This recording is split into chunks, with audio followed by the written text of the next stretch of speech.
Hello guys, welcome back. I forgot my mat today, but that is the beauty of these workouts. I can be as raw as I want to be because it is my home.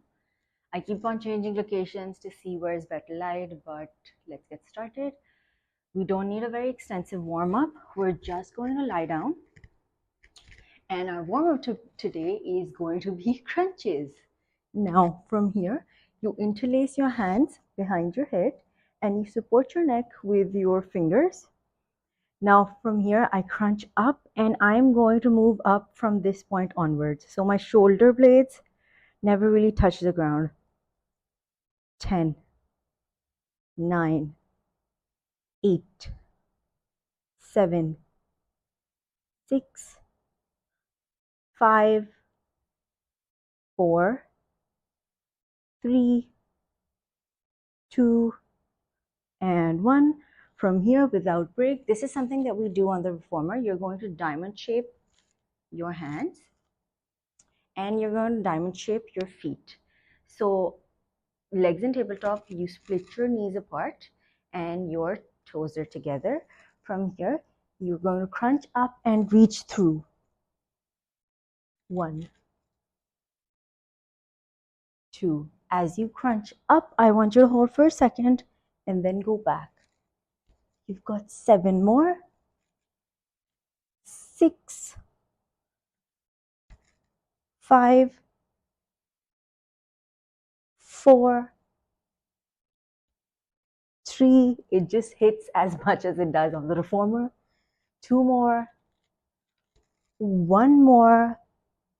You're going to come up again and you're going to reach through for 10, 9, 8, 7, 6, 5, 4, 3, 2, 1. Hold for 5, 4, 3, 2, and 1.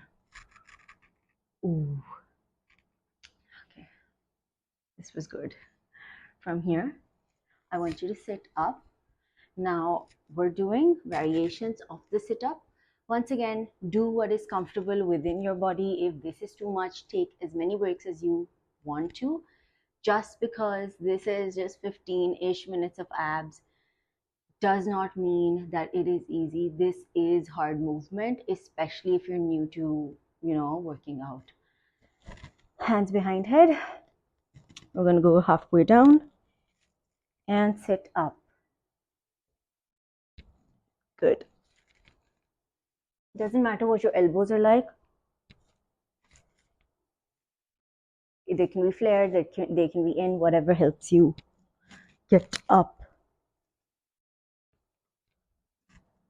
And 5. The next time when we come up, we're going to rotate to the right and back down.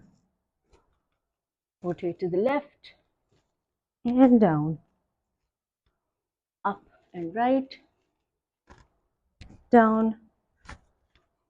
Up and left. Down.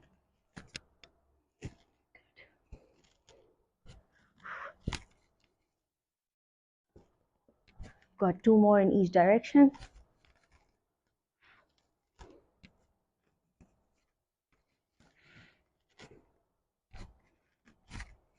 And last one. Oof. And we're going to go back down very, very slowly.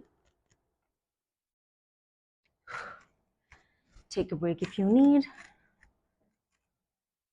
I hope I'm visible. Now from here, this is called the single straight leg stretch.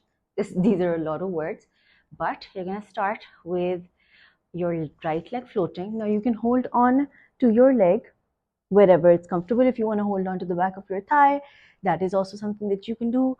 I'm going to hold on to my ankle as best as I can and my left leg floats. I'm going to pull in twice and switch. Good. Pull, pull, switch, pull, pull. 8 more. Pull, pull. 6, 5,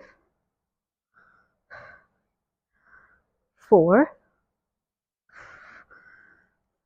3, 2 more, and 1 more. Bring your knees to your chest. Rock side to side. Once again, I know a lot of Pilates exercises tend to be a lot for the neck, but neck, like any other muscle, needs to be trained. You need to be able to hold your head up comfortably. So all these ab exercises in Pilates, we say that all our ab exercises are actually also working our neck abs. Okay, from here, we're going to steal the movement from our 20-minute full body.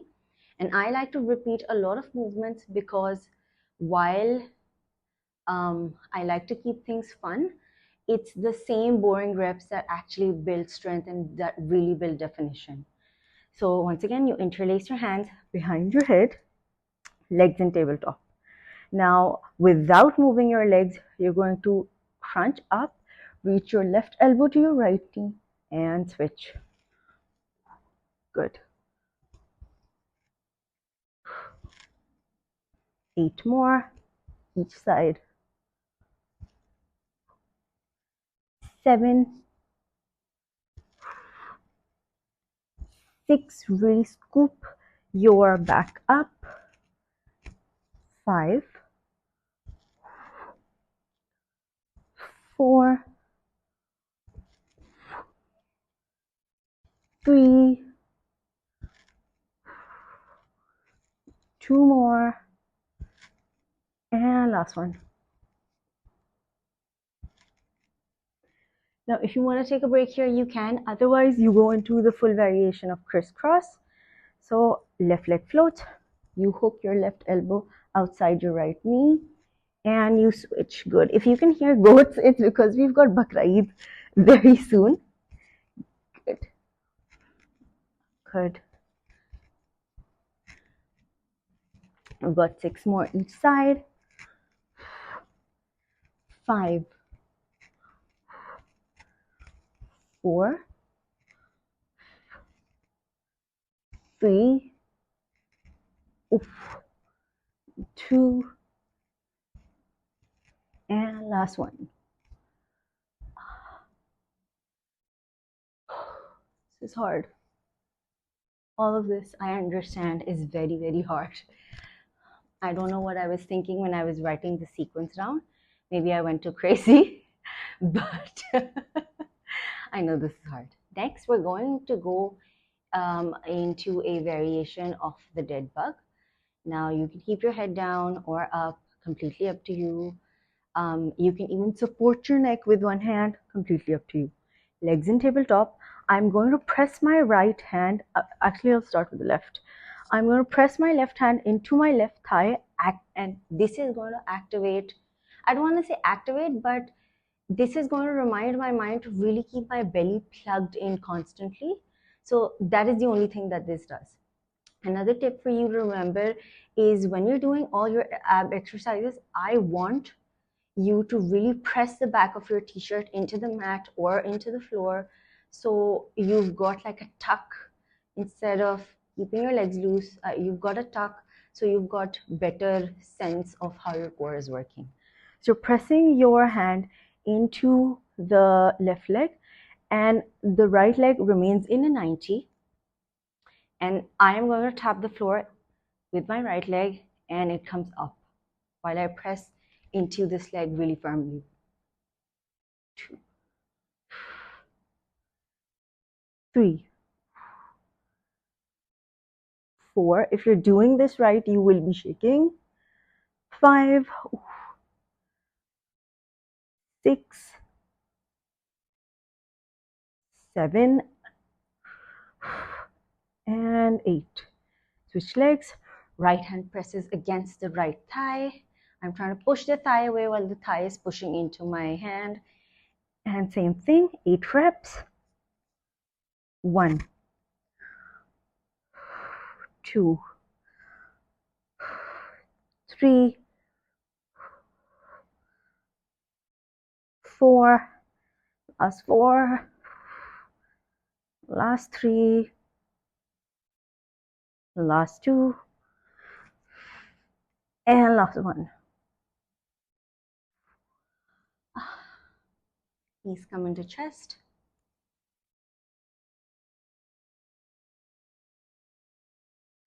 Okay, from here we're changing body positions. If you want to take a longer break, you're more than welcome to do so. From here, we're moving into a plank. And if you want a breakdown of any of the exercises that I do, please just let me know and I will do a breakdown of all the exercises. But from here, we're moving into our plank. Now, for now, I would suggest that you are on all fours on your palms. If you are new, you can always be on your knees. I don't mind, as long as your body is in one straight line and your shoulders are on top of your elbows. If you are intermediate or advanced, I want you to take your full plank. I want you to shift forward and back. Good. 9, 8, 7, 6, 5, 4, 3, 2, and 1. Hold for 10, 9, 8, push the ground away, 5, 4, 3, 2, and 1. Knees come down, hands come forward. You take a puppy pose.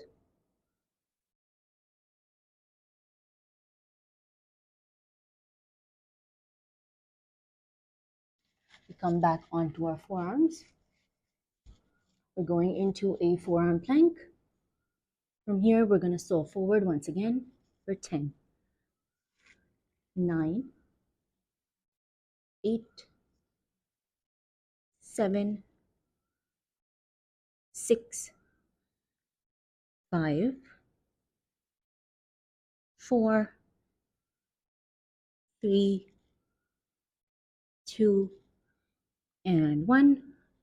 You can rest, bring your knees down, but we're going to come back into our forearm plank again. Now from here, your right knee taps the floor and then your left. 8, 7, 6, 5, 4, 3, 2, 1. Hold for 10, 9, 8, 7, 6, 5, 4, 3, 2, and 1. Take a happy baby. So a happy baby is you basically sitting on your heels and really spreading your arms forward. I don't have a mat, so I'm not going to touch my face to the floor, but you get the point.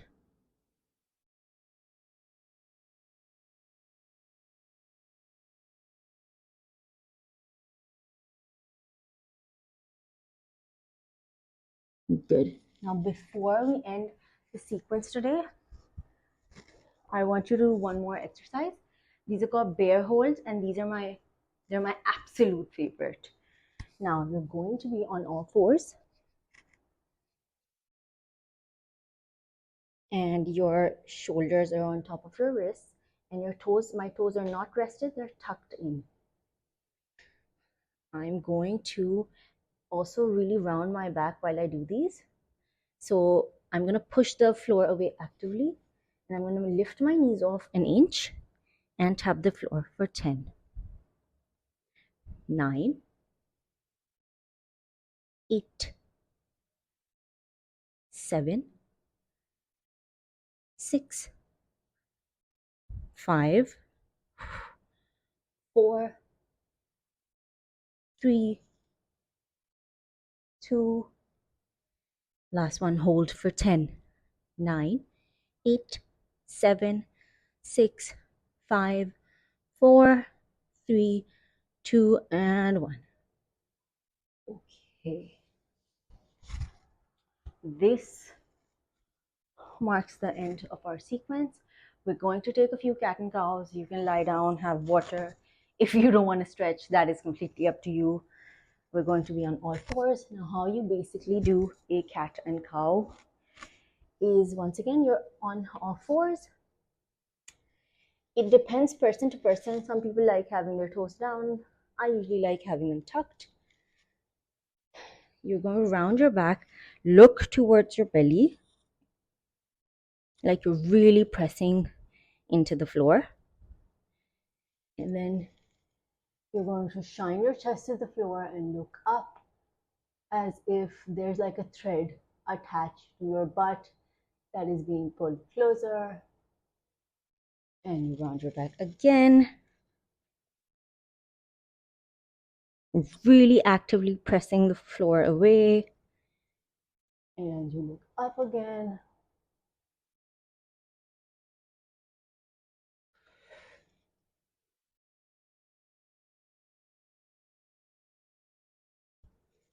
Do one more of each.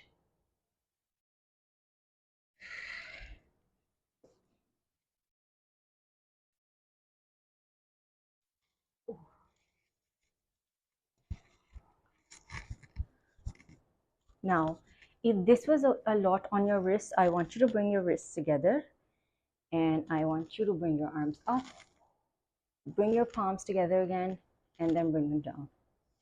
This will help. But really be pressing into your hands. A lot of these exercises are actually really wrist heavy. So sorry I got cut off and for the angle change and whatnot.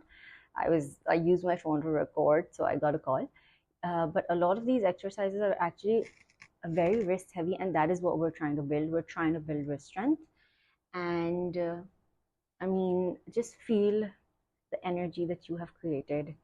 We started right off, we went right through it. There weren't a lot of breaks. I get that this is really hard. And what I would really encourage you all is to try this every other day if you're unable to get through all of them with ease. Or just constantly remember to press your back into the floor. That's not for safety purposes. That's just so you don't feel a lot of these exercises on your back. Although there's nothing bad about feeling any of these exercises within your back, but it's just for your ease and so that you don't feel any form of discomfort. If you do, just add like a really thicker mat underneath you. I was doing this on the floor, but that's because I'm used to it. But if you aren't, just add a thick mat and everything's going to be okay. Let me know how it was in the comments below. I am trying to break down movements as best as I can. Reason being, I mean, I'm an advanced and I get as trainers, what happens is sometimes even the most simplest movements that I might feel like um, are not really that hard are actually usually hard for beginners. And I remember being a beginner, so I get that feeling of not being able to understand. So let me know how it was. Let me know in the comments. If there's a breakdown that you need of anything, I am more than happy to do so. Thank you for joining me today. This was your Killer Corsi, and I will see you again soon.